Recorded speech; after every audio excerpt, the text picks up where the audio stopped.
Yo es que normalmente, siempre que lo hacemos, estamos en la tertulia de eso, pero de esas, una de las cosas que a mí me preocupa, por ejemplo, para las que estamos viendo.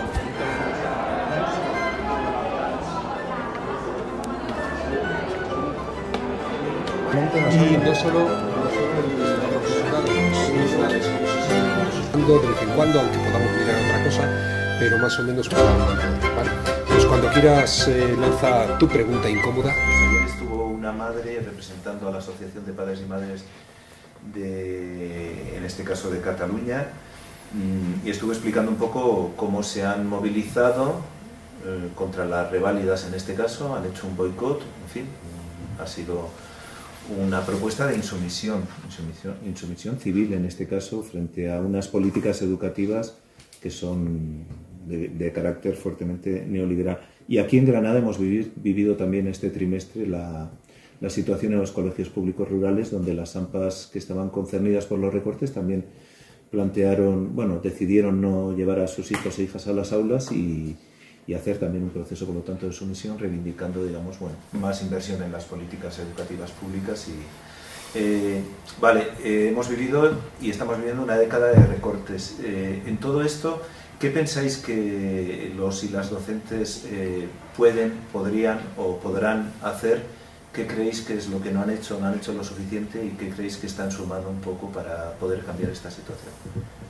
Pues fíjate, yo la primera experiencia que he tenido en eso es cuando se puso en marcha la LOMCE. Y lo que tuvimos claro desde el principio es que una de las opciones era la insumisión a la LOMCE. Y eso proviene del profesorado. Pero quien primero lo inició fueron profesores interinos en Murcia, muy potentes. Vinapod sacó un manual de insumisión a la LOMCE. Y entonces lo que están haciendo en Cataluña las familias de hacer medidas de oposición, al menos da una imagen de no estar siempre permanentemente como que desde la administración te ponen una ley y la comunidad educativa la asume porque no le queda otra. Y yo sí que creo que debemos participar más activamente el profesorado. Yo digo que esto surgió del profesorado, ahora lo están haciendo las familias y que deberíamos volver a retomarlo. Sí, yo al respecto realmente tengo mucha esperanza.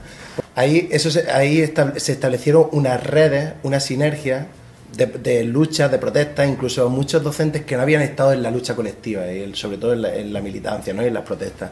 Y claro, ahí se articularon en todo el Estado una serie de protestas que tenían como emblema la derogación de la LOMCE y, sobre todo, la lucha contra la privatización y el neoliberalismo. Y dentro de eso entendieron que la herramienta concreta para luchar contra ello era lo que se denominó las reválidas, ¿no? Que son pruebas de evaluación estandarizadas. Las leyes educativas, como se ha demostrado, funcionan o no funcionan dependiendo de cómo la trabaja la docencia en las aulas, ¿vale? Y es lo que se entiende en la literatura con el concepto de enactment, como esos procesos de cómo se recontextualizan las políticas dentro de los espacios. Entonces, si el profesorado tiene muy claro cuáles son los axiomas en defensa de lo público, en contra de la privatización, ¿vale? En contra de las lógicas de desigualdades que producen las políticas neoliberales, puede hacer procesos de resistencia para luchar y no llevar a cabo una ley educativa concretamente. Ha generado un proceso de resistencia a la evaluación estandarizada, con lo que han denominado un boicot, pero también se han llevado en Galicia, se han llevado en Andalucía, y vienen esos procesos de resistencia que unifican la familia, también vienen de la mano de las mareas por la educación pública. Consciente de lo que está pasando, un profesorado que sea defensor de la escuela pública, pero a la misma vez que establezcamos esas relaciones entre la academia, el sindicalismo y la familia. Ahora mismo es que aquello que fue las mareas en defensa de la educación pública prácticamente fueron traicionadas. Fueron traicionadas, ¿por qué? Porque hubo un compromiso muy claro de la mayoría de los partidos políticos de ámbito progresista, que fueron los que, por decirlo así, los partidos políticos en España de la moción de censura, que firmaron que la primera medida que llevarían a cabo si gobernaban era derogar la LOMCE, algo que han incumplido. Entonces es como una sensación de impotencia y de impunidad. Impotencia diciendo todas las luchas que hemos desarrollado, que se iban a plasmar, que se habían comprometido aquellos que nos representan, no se han llevado a cabo. Entonces es como una sensación de impunidad, de que no pasa nada aunque nos traicionen. Y eso ha bajado muchísimo la lucha, porque es verdad aquel lema que se decía en el 15M de la maestra, el maestro, luchando también está enseñando, y yo creo que es lo que tú decías justamente, que las mareas verdes desbordaron incluso a los sindicatos, porque era mucha gente que no estaba ni siquiera en sindicatos ni en partidos políticos, pero que estaba luchando en defensa de la escuela pública. Y todo eso se ha ido reduciendo, es decir, el profesorado es en muchos casos víctimas de esta traición política de aquellos y aquellas que se comprometieron algo y no lo han cumplido. No vamos a derogar la LOMCE, sino que vamos a hacer una reforma de lo más lesivo. Oiga, pero si es que es el modelo que hay detrás de la LOMCE ya estaba en la LOE, y este es el problema, que no podemos seguir manteniendo la primera segregación, la primer elemento absolutamente desinclusivo, que son los conciertos educativos, es decir, financiar con dinero público la segregación privada, que es al final la selección por parte de los centros de aquellos chicos y chicas que les interesa para seguir estando en rankings que no les plantean ningún problema, que son además con un nivel y una clase social muy determinada, y para las familias además que les genera ese modelo de elección o selección de aquellos centros donde rehuyen la mezcla social. Este elemento de descohesión social es uno de los primeros elementos que tendría que ser un elemento sustantivo de cambio educativo, la supresión de los conciertos. Y otro es el tema de un Estado confesional, la laicidad. Es decir, el respetar el derecho a la libre conciencia, a la libertad de conciencia de los niños y niñas. Ya parece que no figuran en el futuro de la político. Y esto es una de las cosas que más me preocupa, igual que la financiación. Es decir, realmente las pruebas PISA, que ahora salen diciendo estamos en el ranking peor, siempre salen con esos titulares alarmistas, que tampoco es que sean así, pero estamos comprobando que es la primera generación de los recortes. Y la primera generación de los recortes, los resultados que estamos viendo es esto. Si no hay financiación, que es el otro tercer eje, pero claro, ya hay un compromiso con Bruselas de recortar la financiación de la educación pública por debajo todavía del 4%, es decir, volvernos a quedar a la cola de la Unión Europea y además volver a los años 80 prácticamente. Y tú dices, pero bueno, si es que los países que tienen un cierto nivel están invirtiendo un 7%, ¿cómo es que España está en estas? Si no se hace eso, yo creo que realmente el profesorado se va a sentir de nuevo traicionado y no podemos responsabilizarle, porque fueron el profesorado, no solo los padres y madres, sino también el profesorado, quien luchó muy activamente por cambiar este modelo y por esa defensa de la escuela pública. Los docentes no son responsables de nada, ¿no? Lo que pasa es que la lógica del neoliberalismo lo que está haciendo es responsabilizar e individualizar al sujeto docente. Es decir, el profesorado bastante ya tiene con todas las cargas, con todas las lógicas, con todas las evaluaciones estandarizadas, con toda la presión, con toda la burocracia, todos los mecanismos de control que tienen, el escaso tiempo que tienen para la reflexión, el pensamiento, ¿vale? Y poder establecer unas lógicas mucho más colectivas, ¿no? Pero claro, eso es una de las formas en las cuales el neoliberalismo se introduce en los sujetos. Entonces individualiza y lo hace competir unos con otros, ¿no? Vivimos las mismas lógicas que está viviendo el profesorado de secundaria, la enseñanza media, de la primaria. Claro, y eso nos incapacita, ¿no? para poder vivir unos procesos más de colectividad, que solamente podremos defender lo público de una forma colectiva. Que las familias, que las personas al final tengan un derecho individual a la libertad de elección. En eso, fíjate, lo utilizan el término derecho a la libertad de elección, pero realmente es un deseo. Es decir, la diferencia entre un derecho es que es una necesidad y que realmente el derecho es el derecho a la educación. El deseo personal es que mi hijo o mi hija esté solo con los de su clase social, no esté en determinados centros educativos, es decir, esa selección. Y eso no es un derecho. De hecho, el Tribunal Constitucional estableció que una cosa es el derecho a crear centros educativos del artículo 27 de la Constitución y otra cosa es que tengamos que financiar entre todos y todas los deseos particulares tuyos, las elecciones particulares tuyas. Todos los mecanismos de lo que se ha denominado en la literatura como cuasimercado producen segregación escolar. ¿vale? Y desigualdades. Eso es un elemento clave, ¿no? Lo único aquí que también se ha demostrado cómo las clases medias utilizan el capital cultural que tiene y el capital social para poder diferenciarse. La Ley Orgánica del Derecho a la Educación, la LODE del 85, creó esta serie de conciertos, ¿no? Y esta lógica tridimensional de la privada, la pública, la privada concertada. Felipe González fue quien asentó realmente el modelo de conciertos, claro. Y fue una voluntad política suya. Y ahora parece que ya no se puede defender otra cosa distinta. Entonces los partidos políticos están dejando de defender la escuela pública, ¿vale? Y criticar completamente la escuela privada concertada por los votos que van a escoger, ¿no? Ha avalado de los 7 jueces que había, 4 están a favor de que la escuela privada concertada pueda segregar por diferenciación de sexo. Y eso ahora el dinero público se va a llevar a cabo para poder establecer escuelas diferenciadas de sexo, porque lo que han leído los jueces han dicho, bueno, mientras que el currículo sea similar para niños y para niñas, que no haya diferenciación de materia, si los padres o las madres, las familias tienen el derecho y quieren elegir una escuela diferenciada y segregada, los tenemos que avalar porque el artículo 27 de la Constitución avala el derecho a la libertad de elección. Pero ya sabemos que eso es una interpretación... Claro, pero es que además el derecho a la educación no es el derecho de un padre o una madre. El derecho a la educación es el derecho del niño o de la niña, al margen de la ideología del padre o de la madre, que tiene una ideología del Opus Dei y creen que si un niño de 12 años está al lado de una niña de 12 años la va a tener relaciones sexuales, eso es su problema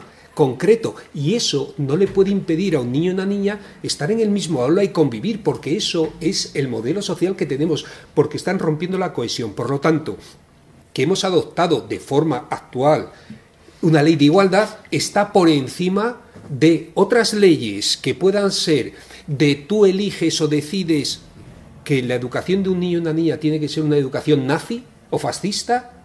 Entonces, eso también vamos a financiarlo además públicamente. Quieren crear escuelas nazi. Hay que educar a los jueces y a las juezas en esas ideologías y decir, mire usted, si no tiene formación, como ya se ha establecido en igualdad, si no tiene un mínimo de equilibrio, usted no debería ser juez o jueza. A la libertad de elección de la educación moral y religiosa de sus hijos y de su hija, que lo avala la Constitución española. Pero claro, si nos damos la vuelta y nos vamos a cartas magnas como la de los derechos humanos y los derechos del niño, ahí habría una reinterpretación de los hechos. Pero claro, como a la misma vez se avala siempre el derecho a la libertad ante todo lo demás... Lo que dice la Constitución, a pesar de que yo no comparto muchas de las cosas que dice la Constitución y que habría que reformarla efectivamente o cambiarla, por supuesto, y que no es palabra de ninguna divinidad, una de las cuestiones que dice es que los padres y madres tienen el derecho a elegir la libertad con libertad la educación moral y religiosa, pero no que esta tiene que ser ni en la escuela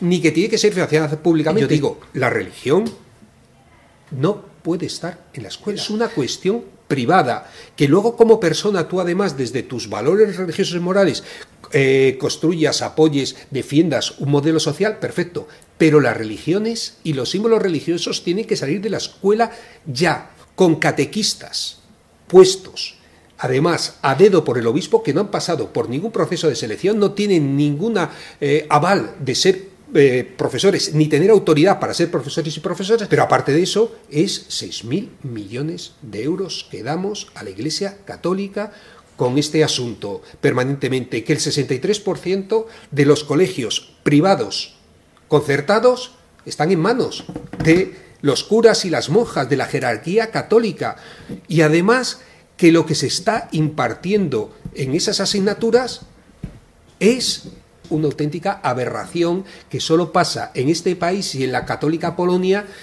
prácticamente en todo el mundo. Pues no hay forma de derogar los acuerdos con el Vaticano, el que reconozca como Estado, que son además una herencia de la dictadura franquista. Y dices, ¿todavía una dictadura sigue manteniendo sus raíces en la escuela pública? Un partido que establece una autorización para las familias que la denomina el PIN parental, es decir, una autorización que envía a los centros educativos para que los padres y madres firmen si quieren que su hijo o su hija reciban educación afectivo-sexual en las aulas. Es decir, usted enseñará a mi hijo los contenidos, es decir, enséñale buenas matemáticas, buena lengua y buenas ciencias, ¿vale? Con contenidos fuertes, que los valores se los enseño yo en mi casa, ¿no? Entonces vamos a ese proceso otra vez de retroceso y ya van alegando que realmente los malos resultados de las pruebas PISA es porque el profesorado no se dedica a dar buenas matemáticas y por lo tanto necesitamos más especialistas de matemáticas. En la aula lo quieren decir así de forma rápida y necesitamos más contenido científico, ¿no? Quieren crear una lista de profesorados progres, ¿no? Y hay profesores y profesoras que están teniendo problemas, que tienen que ir a los sindicatos, a acercarse al sindicalismo y decir, oye, por favor, avalarme, porque esta gente está diciendo que yo le estoy explicando a mi hijo, a mi hija, el tema de la reproducción desde la ciencia, desde la biología, y ellos no quieren que yo le explique nada, sino que ellos son los que le expliquen aquí una serie de valores y cosas ya de otros siglos. Es golpes de Estado tipo lawfare. Es decir, utilizando los instrumentos jurídicos. Entonces, vamos a denunciar, y Asociación de Abogados Cristianos denuncian a profesores y profesoras porque en sus clases se da educación sexual. Vamos a acosar al profesorado para que tenga miedo y entonces tenga que asistir a los sindicatos y refugiarse. Vamos a crear procesos judiciales donde se diga que están adoctrinando. Entonces, vamos a crear toda una mentalidad colectiva de miedo, como se hizo, acordaros, después de la dictadura fascista. Tú acabas de decir muy bien, con profesores y profesoras que empiezan a tener miedo de educar. ¿No habría que ponerles un pin mental a los de Vox? Es decir, tenemos que pedir y exigir un pin mental. Esta gente no está capacitada para pensar y además yo no les considero un grupo político, sino les considero una horda fascista, organizada, que va a tener muchas repercusiones en el futuro porque están conectando con el rencor de mucha gente que, por una parte, se sienten los perdedores de la globalización porque les han saqueado con una impunidad total, ha habido corrupción y no pasa nada aquí en este país, se sienten conectados con gente que toda la vida fue educada en un modelo machista y ahora que empieza a haber algo de igualdad y tienen que perder algún privilegio, se sienten criminalizados. Empiezan a conectar con lo más bajo, lo más biológico, lo más emocional y además con los elementos casi de tipo emotivo, que es o conmigo o contra mí, o del Barça o del Madrid. En las escuelas es hacer una contraofensiva. De hecho, efectivamente, yo educo a mis hijos y a mis hijas. Sí, pero también educo a mis alumnos y a mis alumnas exactamente igual desde unos valores y desde unos principios del feminismo, de la igualdad, de la solidaridad, de la justicia. Desde el profesorado, claro, porque yo entiendo que quieran tener su trabajo y tal, y no hay que responsabilizarlo allí, pero nos tenemos que responsabilizar nosotras. Nos tenemos que responsabilizar desde la academia, ser agentes mucho más objetivos, ¿no? en el que no saquemos nuestra ideología a la luz, ¿vale? Esto son lógicas al final de la individualidad, ¿vale? Claro, ese es lo que decíamos al principio, es decir, o defendemos el bien común, ya está, o defendes el individualismo, el egoísmo, la insolidaridad. Los contenidos, no como dice PISA, que es volver a este modelo de más matemáticas, más en infantil. Los ejes centrales deberían ser las transversales, que es educar para la vida, educar para la igualdad, educar para la convivencia, educar para el desarrollo, para la prevención de la drogodependencia. Y en torno a eso, que es la vida, en torno a eso, desarrollemos la lengua, las matemáticas, los contenidos. Pero eso nos llevaría a trabajar por proyectos, a trabajar de forma cooperativa, a tener que trabajar conjuntamente, sin libros de texto, sin los materiales ya diseñados y teniéndolos y continuamente con exámenes.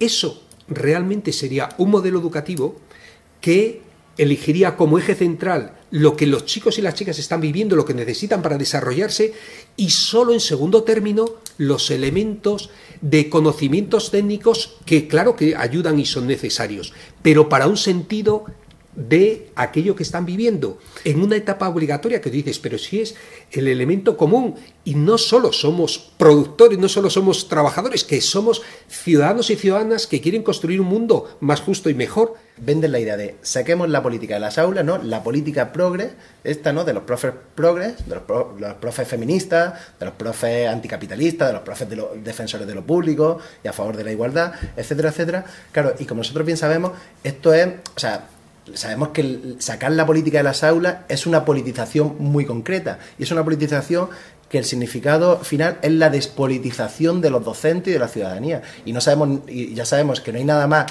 político en la vida que despolitizar a la ciudadanía. Claro, por esa misma razón necesitamos un colectivo, un profesorado crítico, unos académicos críticos, ¿vale? Familias críticas que aboguen por defender una política, pues la igualdad, un acuerdo de mínimos, la igualdad, una escuela feminista, cómo nos sostenemos completamente como si fuéramos jefes y jefas de nuestra propia empresa, ¿no? Y somos sujetos individualizados, competitivos, ¿no? Que en vez de emprendimiento ya estamos llegando, hablaba el alumnado que en vez de emprendedores somos ya emperdedores, ¿no? El alumnado estamos viendo en toda esa lógica. Y de hecho el término que a veces se utilizan es emprendedores. Emprendedores. Porque es que vives ya, o naces ya debiendo y mueres debiendo, porque has sido incapaz ya de devolver todos los préstamos que tienes que pedir para estudiar en la universidad, la burbuja universitaria ahora en Estados Unidos es mayor, es decir, todo un proceso donde además ya te inserta en el mercado, es decir, ya aprendes el modelo de que para conseguir, y te cambia la mentalidad, porque ya la educación no es un derecho, es una inversión, y para conseguir que tenga resultados rentables esa inversión, tienes que invertir mucho y te tienes que endeudar. Y claro, los bancos han visto una oportunidad de oro. Y claro, ¿qué ramas cogen entonces si te vas a endeudar? Te pones a trabajar a destajo. Y te trabajas a destajo siendo muy sumiso, porque si no, te echan y no puedes devolver la deuda. Es decir, te están educando en todo un proceso de sumisión, adaptación al sistema. Entonces, esta serie de nuevos actores que nosotros conocemos como filantrocapitalismo, se han incorporado en la elaboración de políticas. ¿Por qué? Porque en vez de pagar impuestos, crean sus propias fundaciones en las cuales se invierten el capital y transforman las realidades como ellas realmente quieren. Para mejorar los sistemas educativos, como han demostrado toda la sociología, ¿para qué seguimos gastando los recursos y presionando a las comunidades educativas, a los estudiantes y al profesorado para seguir con esto? Porque además al profesorado le está convirtiendo en un preparador de pruebas. Aquello que se hacía en segundo de bachillerato se está trasladando a cuarto de la ESO, a sexto de primaria, progresivamente hacia abajo. Y segundo, está con los chicos y chicas matando el deseo de aprender por afán de aprobar. Y entonces nos empezamos a comparar permanentemente y a competir unos con otros, ya no solo entre la pública y la escuela privada concertada, sino incluso entre la pública. Pero bueno, la escuela no era justamente para generar mayor cohesión social, para dar posibilidades a aquellos que no lo tenían, a quienes tienen más dificultades, para dedicar más tiempo, más esfuerzo. ¿Dónde está la educación inclusiva? Es que la escuela privada concertada segrega a quien más lo necesita. Por lo tanto, es un elemento de cohesión social, es un elemento de selección y de creación de guetos. Es decir, mantiene y asegura los guetos escolares. O educas, como está educando fundamentalmente los actores políticos que crean centros de exclusión, centros concertados, centros separados por sexo, que está deseducando. Este es el gran problema que tenemos. Y dices, pero si tenemos al lado Portugal, que ha suprimido los conciertos educativos, ha suprimido la subvención pública a centros privados que eran concertados y no ha pasado nada. Ha mejorado la educación pública exponencialmente. Viendo cómo pasa en Europa, que somos una anomalía, hagámoslo. Es cuestión de voluntad política. Ya es hora. Despierta y mira, despierta escuela, despierta y mira. Enseñas la noche y ocultas el día. Despierta escuela, despierta y mira. Despierta escuela, despierta y mira. Matas ilusiones, matas alegría. El tonto es el tonto porque no lo incita y el listo es el listo porque participa.